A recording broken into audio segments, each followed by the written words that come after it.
ನಮ್ಮ ಜ್ಯೋತಿಷ್ಯ ಶಾಸ್ತ್ರದ ಪ್ರಕಾರ ನಾವು ಪ್ರತಿ ತಿಂಗಳು ಹುಟ್ಟಿದವ್ರ ಬಗ್ಗೆ ಹೇಳ್ತೀವಿ, ರಾಶಿ ಪ್ರಕಾರ ಹೇಳ್ತೀವಿ, ಅವರು ಹುಟ್ಟಿದ ದಿನಾಂಕದ ಪ್ರಕಾರ ಹೇಳ್ತೀವಿ, ವಾರದ ಪ್ರಕಾರ ಅವ್ರು ಹೇಗಿರ್ತಾರೆ ಅಂತ ಹೇಳ್ತೀವಿ. ಇನ್ನು ಕೆಲವೊಂದು ರಾಶಿಗಳವರು ಬುದ್ಧಿವಂತರು ಅಂತ ಹೇಳ್ತೀವಿ, ಕೆಲವೊಂದು ರಾಶಿಗಳು ದಡ್ರು ಅಂತ ಹೇಳ್ತೀವಿ. ಹಾಗೆ ಈ 5 ರಾಶಿಗಳು ಸುಳ್ಳನ್ನು ಹೇಳೋದ್ರಲ್ಲಿ ಎಕ್ಸ್ಪರ್ಟ್. ಯಾವ 5 ರಾಶಿಗಳು, ಆ ರಾಶಿಗಳಲ್ಲಿ ನೀವು ಇದ್ದೀರಾ ಅಂತ ತಿಳ್ಕೊಳ್ಳೋಕೆ ಈ ವಿಡಿಯೋನ ಪೂರ್ತಿ ನೋಡಿ. ಅದಕ್ಕೂ ಮುಂಚೆ ಯಾರು ನನ್ನ ಚಾನಲ್ನ ಸಬ್ಸ್ಕ್ರೈಬ್ ಮಾಡದೆ ನೋಡ್ತಾ ಇರ್ತಾರೆ ಅವರು ಸಬ್ಸ್ಕ್ರೈಬ್ ಮಾಡ್ಕೊಳ್ಳಿ. ಹಾಗೆ ಪಕ್ಕದಲ್ಲಿ ಕಾಣೋ ಬೆಲ್ ಐಕನ್ ಕ್ಲಿಕ್ ಮಾಡಿ ಆಲ್ ನೋಟಿಫಿಕೇಷನ್ನ ಸೆಲೆಕ್ಟ್ ಮಾಡ್ಕೊಳ್ಳಿ. ಹಾಗೆ ನಿಮ್ಮ ರಾಶಿ ಯಾವುದು ಅಂತ ಕಮೆಂಟ್ ಮುಖಾಂತರ ತಿಳಿಸಿ. ನಮ್ಮ ಜ್ಯೋತಿಷ್ಯ ಶಾಸ್ತ್ರದ ಪ್ರಕಾರ ಹೇಳಬೇಕು ಅಂದರೆ ಅವರು ಪ್ರತಿಯೊಂದು ರಾಶಿಗಳ ಬಗ್ಗೆ ಅವರ ಸ್ವಭಾವಗಳನ್ನ ಹೇಳ್ತೀವಿ. ಇನ್ನು ಕೆಲವೊಂದು ರಾಶಿಗಳಿಗೆ ಅವರದೇ ಆದ ಸ್ವಂತ ಗುಣಗಳಿರುತ್ತವೆ. ಅಂದರೆ ಕೆಲವೊಂದು ಒಳ್ಳೆಯ ಗುಣಗಳಿದ್ದರೆ ಕೆಲವೊಂದು ದುರ್ಗುಣಗಳು ಇರುತ್ತೆ. ಆದರೆ ಈ 5 ರಾಶಿಗಳು ಸುಳ್ಳನ್ನು ಹೇಳ್ತವೆ. ಆದರೆ ಸುಳ್ಳು ಹೇಳಿದ್ರೂ ಕೂಡ ಕೆಲವೊಂದು ರಾಶಿಗಳವರು ಸುಳ್ಳನ್ನ ಯಾವುದಕ್ಕೆ ಹೇಳ್ತಾರೆ ಅನ್ನೋದನ್ನು ತಿಳ್ಕೊಳ್ಳಬೇಕಾಗುತ್ತೆ. ಯಾಕಂದರೆ ಅದು ಸುಳ್ಳು ಹೇಳೋದು ಸ್ವಭಾವತಃ ಆಗಿರ್ಬೋದು, ಕೆಲವೊಬ್ಬರಿಗೆ ಅನಿವಾರ್ಯವಾಗಿರ್ಬೋದು. ಹಾಗಾದರೆ ಯಾವ 5 ರಾಶಿಗಳು ಮತ್ತು ಅವ್ರು ಯಾವ ಕಾರಣಕ್ಕೆ ಸುಳ್ಳು ಹೇಳ್ತಾರೆ ಅಂತ ತಿಳ್ಕೊಳ್ಳೋಣ. ಮೊದಲನೇದಾಗಿ ಮಿಥುನ ರಾಶಿಯವರು. ಮಿಥುನ ರಾಶಿಯವರು ಮಾತುಗಾರಿಕೆಯಲ್ಲಿ ತುಂಬ ನಿಷ್ಣಾವಂತರು. ಬುಧನ ಪ್ರಭಾವ ಇವ್ರ ಹೆಚ್ಚಾಗಿರುತ್ತೆ. ಇವ್ರಿಗೆ ಬುಧನ ಪ್ರಭಾವದಿಂದ ಮಾತಿನ ಮೇಲೆ ಹಿಡಿತ ಇರುತ್ತೆ ಮತ್ತು ವಿವೇಕ ಕೂಡ ಇರುತ್ತೆ. ಕೆಲವೊಂದು ಸರಿ ಸಮಸ್ಯೆಗಳು ಬಂದಾಗ ಅದನ್ನು ತಪ್ಪಿಸ್ಕೊಳ್ಳೋಕ್ಕೆ ಇವರು ಬುದ್ಧಿವಂತಿಕೆಯಿಂದ ಅದನ್ನು ಹೇಗೆ ಮರೆಮಾಚ್ಬೋದು, ಅದನ್ನು ಹೇಗೆ ಅವಾಯ್ಡ್ ಮಾಡ್ಬೋದು ಅಂತ ಹೇಳಬೇಕಾದ್ರೆ ಅವರು ಅದನ್ನು ಸುಳ್ಳು ಹೇಳಿ ಕೂಡ ನಂಬಿಸ್ತಾರೆ. ಆದ್ದರಿಂದ ಇದು ಹೆಚ್ಚಾಗಿ ತೊಂದರೆ ಕೊಡೋ ಉದ್ದೇಶ ಇಲ್ಲದೆ ಹೋದರೂ ಕೂಡ ಇವರು ಸಮಸ್ಯೆಯಿಂದ ತಪ್ಪಿಸ್ಕೊಳ್ಳೋದಕ್ಕೆ ಇವರು ಸುಳ್ಳನ್ನು ಹೇಳ್ತಾರೆ. ಇನ್ನು ಎರಡನೇದು ತುಲಾರಾಶಿ. ತುಲಾರಾಶಿಯವರು ಶಾಂತ ಸ್ವಭಾವದವರಾಗಿರ್ತಾರೆ.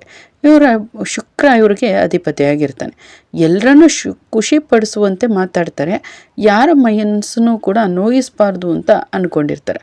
ಹಾಗಾಗಿ ಯಾವುದಾದ್ರು ವಿಚಾರ ಹೇಳಿದ್ರೆ ಅವ್ರಿಗೆ ನೋವಾಗುತ್ತೇನೋ ಬೇಜಾರಾಗುತ್ತೇನೋ ಅಂತ ಅಂದ್ಕೊಂಡು ಇವರು ಅದನ್ನು ಮರೆಮಾಚೋಕ್ಕೋಸ್ಕರ, ಅಂದರೆ ಆ ಸಮಸ್ಯೆಯಿಂದ ತಪ್ಪಿಸ್ಕೊಳ್ಳೋಕ್ಕೋಸ್ಕರ ಅವ್ರ ಹತ್ರ ಸುಳ್ಳನ್ನು ಹೇಳ್ತಾರೆ. ಇನ್ನು ಮೂರನೇ ರಾಶಿ ವೃಶ್ಚಿಕ ರಾಶಿ. ವೃಶ್ಚಿಕ ರಾಶಿಯವರು ಅಂದ ತಕ್ಷಣ ಅವರು ಯಾವುದನ್ನು ಹೊರಗಡೆ ಹೇಳ್ಕೊಳ್ಳಲ್ಲ. ತುಂಬ ಗುಟ್ಟು ಮಾಡುವಂಥವ್ರು. ಯಾವುದೇ ಭಾವನೆಗಳನ್ನ ಅವರು ಬೇರೆಯವ್ರಿಗೆ ಹೇಳ್ಕೊಳ್ಳಲ್ಲ. ತುಂಬ ಮರೆಮಾಚ್ತಾರೆ. ಇವ್ರಿಗೆ ಮಂಗಳ ಮತ್ತು ಫ್ಲೂಟೋ ಗ್ರಹಗಳು ಹೆಚ್ಚು ಇರ್ತವೆ. ಇವರು ನಿಜವಾದ ಭಾವನೆಗಳನ್ನ ಯಾವತ್ತೂ ಹೇಳದೇ ಇರೋದ್ರಿಂದ ಅದನ್ನು ಮರೆಮಾಚೋಕ್ಕೋಸ್ಕರ ಸುಳ್ಳನ್ನು ಹೇಳ್ತಾರೆ. ಇವರು ತನ್ನ ವೈಯಕ್ತಿಕ ವಿಷಯನ ಮತ್ತು ತನ್ನನ್ನು ರಕ್ಷಿಸ್ಕೊಳ್ಳೋದಕ್ಕೆ ಸುಳ್ಳನ್ನು ಹೇಳಿ ಮರೆಮಾಚ್ತಾರೆ. ಅಂದರೆ ಅವರು ಪ್ರತಿಯೊಂದು ವಿಚಾರನ ತನ್ನ ಮನಸ್ಸಲ್ಲಿ ಏನು ನಡೀತಾ ಇದೆ, ಅವ್ರ ಬಗ್ಗೆ ಏನು ಅಭಿಪ್ರಾಯ ಇರುತ್ತೋ ಅದನ್ನು ಹೇಳೋದ್ರ ಬದಲು ಅದನ್ನು ಸುಳ್ಳನ್ನು ಹೇಳ್ತಾರೆ. ಇನ್ನು 4ನೇ ರಾಶಿ ಧನುಸ್ಸು ರಾಶಿ. ಧನುಸ್ಸು ರಾಶಿಯವರು ಯಾವಾಗಲೂ ಸ್ವತಂತ್ರವಾಗಿರಬೇಕು ಅಂತ ಇಷ್ಟಪಡ್ತಾರೆ. ಇವರು ಗುರುವಿನ ಪ್ರಭಾವದಲ್ಲಿರ್ತಾರೆ. ಇವರು ಅನುಭವಗಳ ಬಗ್ಗೆ ಹೆಚ್ಚು ಹೇಳ್ಕೊತಾ ಇರ್ತಾರೆ. ಅದನ್ನು ಹೇಳಬೇಕಾದ್ರೆ ಅದನ್ನು ಇನ್ನೂ ಸ್ವಲ್ಪ ಜಾಸ್ತಿಯಾಗಿ ಹೇಳಬೇಕು ಅಂತಂದಾಗ ಕೆಲವೊಂದು ಸರಿ ಸುಳ್ಳನ್ನು ಹೇಳ್ಬೋದು. ಮತ್ತು ಇವರು ತನ್ನ ಆಗಿರೋ ಅನುಭವಗಳನ್ನ ಹೇಳಬೇಕಾದ್ರೆ ಅದನ್ನು ಕತೆಗಳನ್ನ ಕಟ್ಟಿ ಹೇಳೋದಕ್ಕೆ ಶುರು ಮಾಡಬೇಕಾದ್ರೆ ಅದರಲ್ಲಿ ಒಂದಷ್ಟು ಸುಳ್ಳುಗಳನ್ನ ಸೇರಿಸಿ ಹೇಳೋದು ಈ ರಾಶಿಯವ್ರಿಗೆ ಇರುತ್ತೆ. ಇನ್ನು 5ನೇ ರಾಶಿ ಕೊನೆಯ ರಾಶಿ ಮೀನರಾಶಿಯವರು. ಮೀನರಾಶಿಯವರು ಕಲ್ಪನಾಶೀಲರು. ಇವರಿಗೆ ಗುರು ಮತ್ತು ನೆಪ್ಚೂನ್ ಪ್ರಭಾವ ಇರುತ್ತೆ. ಇವರು ಭಾವುಕರು ಅಂತ ಹೇಳ್ಬೋದು ಮತ್ತು ಕಲ್ಪನಾ ಲೋಕದಲ್ಲಿ ಯಾವಾಗಲೂ ವಾಸ ಮಾಡ್ತಾರೆ ಅಂತ ಹೇಳ್ಬೋದು. ಇವರು ಸತ್ಯವನ್ನು ಹೇಳಬೇಕಾದ್ರೆ ಅದನ್ನು ಹೆಚ್ಚು ಇದು ನಿಜ, ಹೀಗೆ ಆಗಿತ್ತು, ಈ ಥರನೇ ಇರೋದು ಅಂತ ಹೇಳೋಕ್ಕೋಗಿ ಅವರು ಅದನ್ನು ಹೇಳೋದನ್ನು ಇನ್ನೊಂದು ಸ್ವಲ್ಪ ಎಕ್ಸಾಗ್ಯುರೇಟ್ ಮಾಡೋಕ್ಕೋಗಿ ಅವರು ಸುಳ್ಳನ್ನು ಹೇಳ್ತಾರೆ. ಇದಿಷ್ಟು 5 ರಾಶಿ. ನಿಮ್ಮ ರಾಶಿ ಯಾವುದು ಅಂತ ಕಮೆಂಟ್ ಮುಖಾಂತರ ತಿಳಿಸಿ.